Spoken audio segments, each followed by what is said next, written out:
Recently I've been watching all of Jon Pertwee's era of Doctor Who. Elsewhere on this channel you can see what I thought of the televised stories, but along the way I've also been reading some of the best novels that were set during this period in the gaps between the televised shows. And this is my roundup of the best ones. First of all, we have The Scales of Injustice by Gary Russell. This is probably the most essential one of the novels, explaining how Liz Shaw left UNIT and Mike Yates became captain, and it bridges the gap between seasons 7 and 8 quite nicely. This is probably Liz Shaw's best story, fleshing out her character a lot more than any of the TV stories did.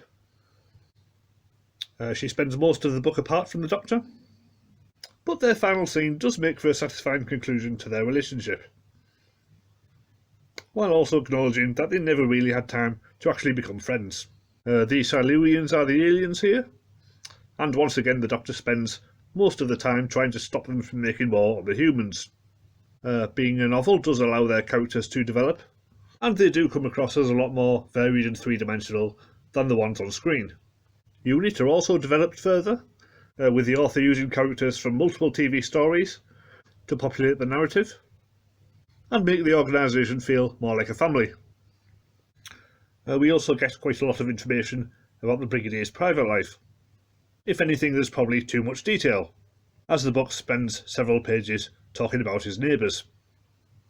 Still, his daughter Kate also makes an appearance, and she's still in the show as of the most recent episode, so I guess you can assume the whole book is still in continuity, for anyone who cares about that sort of thing. This book was written in the mid-90s, at the height of the X-Files mania, and it is clearly influenced by it. Several of the bad guys are left unnamed, and there are many uncomfortable sections where the pale grey man is talking to the blind man, and you think, come on, just give them names, just anything. Just call them Bob or Bill or anything, I don't care. There's also several secret government organisations dealing in alien technology, much like Torchwood 10 years later. And here we have the Vault and the Glass House, both of which seem to be doing pretty much the same thing. So it seems a bit redundant to have both of them. Still, it is a very well written novel, and it's only the first part of a trilogy.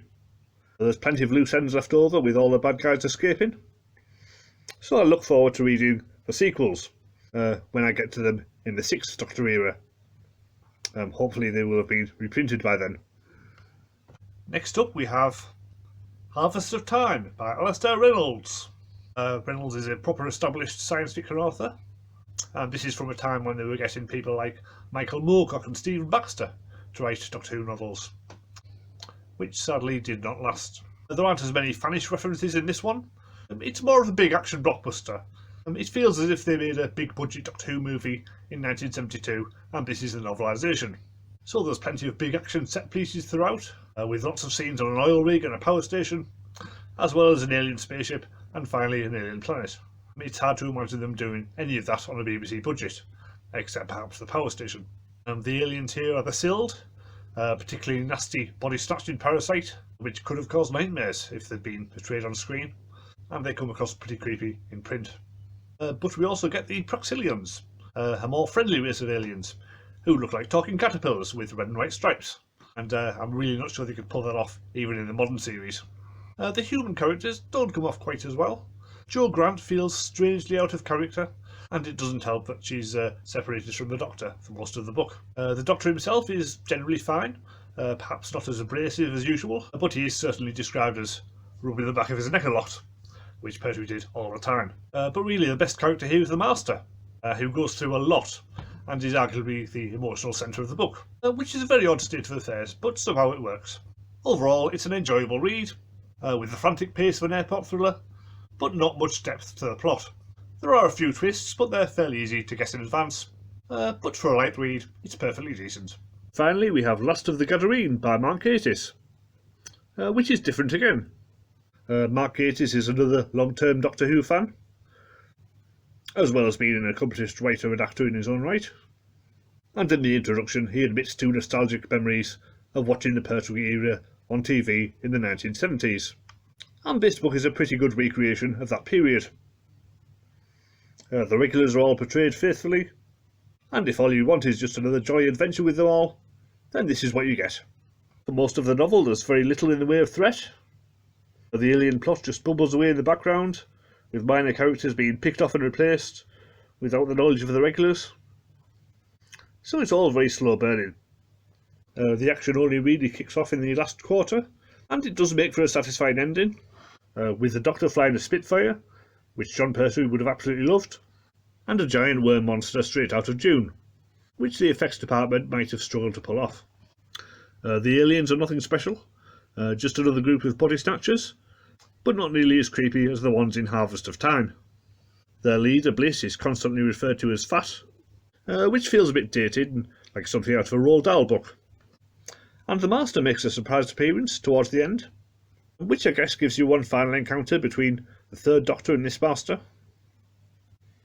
But it doesn't really add much, and just feels like a retread of their past meetings. If you really want this story to be essential, then it could possibly explain why the Master is all burned up when you next see him in The Deadly Assassin, but I'm not entirely sure if that was the intent. Overall, this book is probably the most faithful to the Pertwee era, but also the least essential read. If I had to recommend one of them, it would be Scales of Injustice, but if you just want a good standalone Pertwee era story, then Harvest of Time is probably the one to go for. Well, thanks for watching.